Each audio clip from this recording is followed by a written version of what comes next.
જય શ્રી કૃષ્ણ મિત્રો।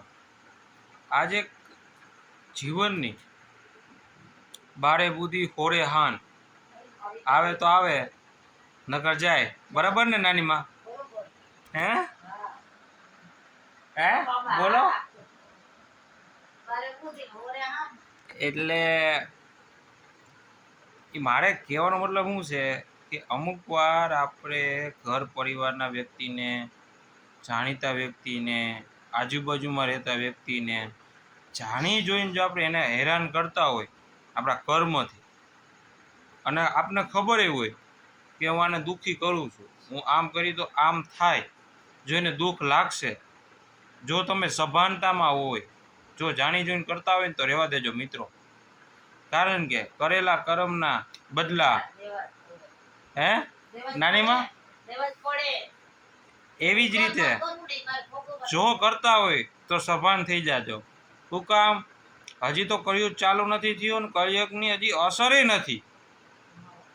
જો વાતુચીતુમાં એટલી વાર છે ને આવતા, અને વાતુચીતીમાં જો પરચા દેખાડી દે છે તો આપણા જીવનમાં 30 વર્ષ, 35 વર્ષ, 40 વર્ષ સુધી એવા કર્મ કરીએ, આપણા ઘર પરિવારને દુઃખી કરતા હોય, આપણે કોઈક જાણીતાને દુઃખી કરતા હોય, પછી એ જે કર્મ કર્યા હોય ખાલી 2-3 વર્ષમાં પછી આપણે જે ભોગવવા પડે, અને પછી એ બધું ઓલું થાય, બરાબર? એટલે મારો કહેવાનો મતલબ શું છે કે આજે તમે કોઈકનું ખોટું કર્યું 10 રૂપિયાનું, બરાબર છે, પછી આપણે 100 રૂપિયાની ધંધામાં નુકસાની આવે, બરાબર? તો આપણે ખબર પડી જાય કે જે મેં 10 રૂપિયાનું ઓલું ખોટું કર્યું હતું ને એ કર્મ પાછું આવ્યું।